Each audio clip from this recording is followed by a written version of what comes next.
Howdy y'all, welcome back to Nick and Logan's lessons. It's been a while, about a year. As you can tell, it's Christmas again. I'm sure you've watched our previous episodes and you know why it is Christmas. But anyways, we're doing a bit of a different episode this time. We've been planning this one for a while.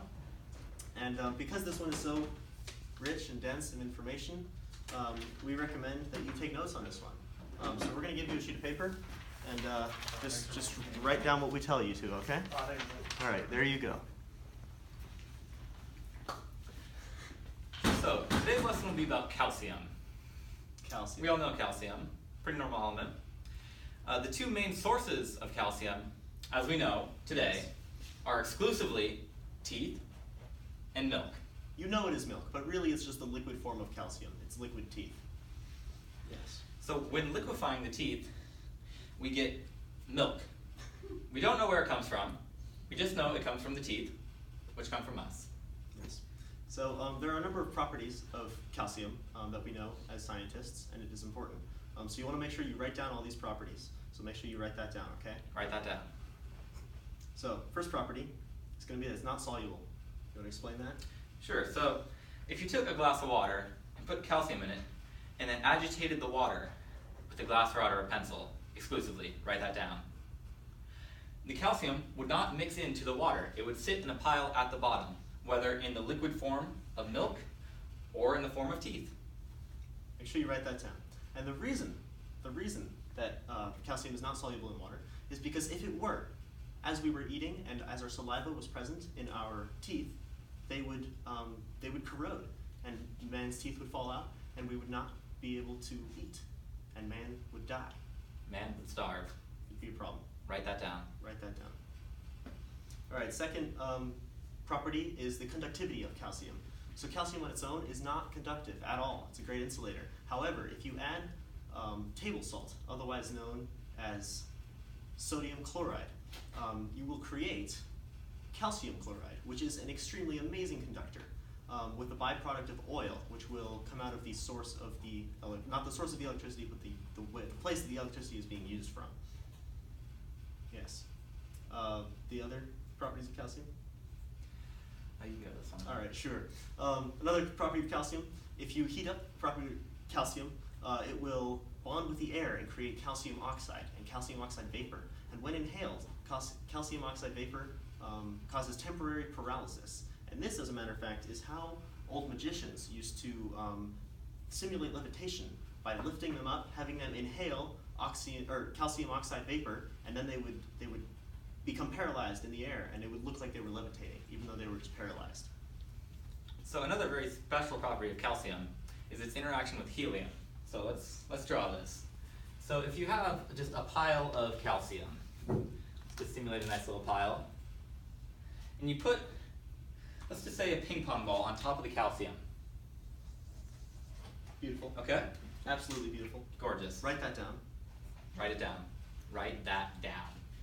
So if we introduce a small amount of helium to the pile of calcium, the calcium appears to be gone, and the ping pong ball will levitate, except the image of the calcium will appear next to the ping pong ball, which appears to be floating.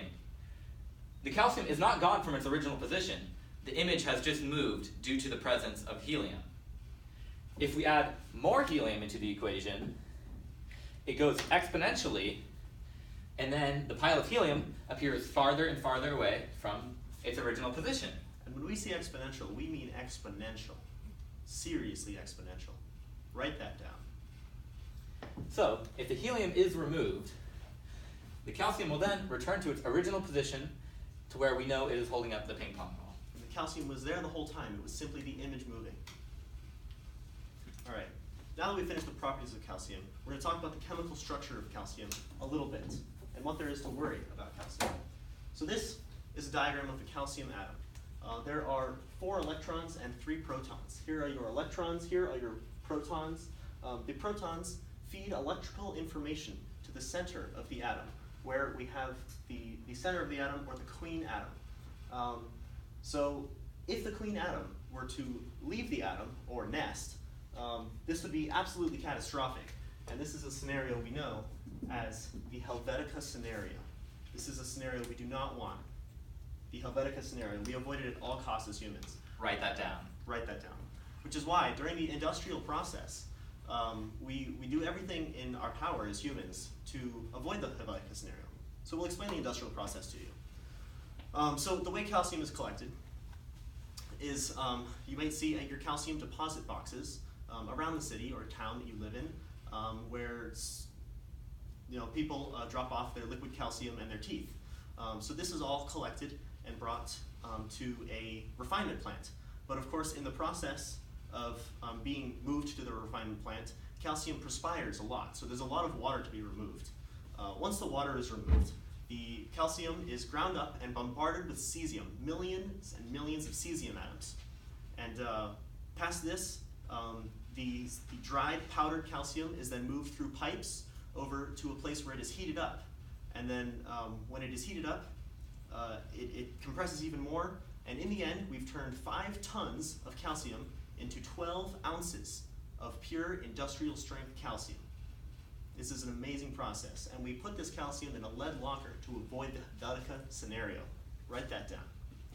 So just some of these uses that we use with this calcium is used in glue to make things sticky, in bridges Obviously. to make them strong, and in windows. Especially church windows. Church windows use a large amount of calcium. Write that down. Write that down. So we'd like to talk about calcium's sister element. So we know where calcium is on the periodic table. On the other side of the table, we have intelligent calcium. So intelligent calcium is very similar to normal calcium, except it's intelligent. Intelligent calcium is not intelligent like you or I, but it is aware of its surrounding and sentient. Indeed. There's a property of this calcium, because it is aware of its surroundings.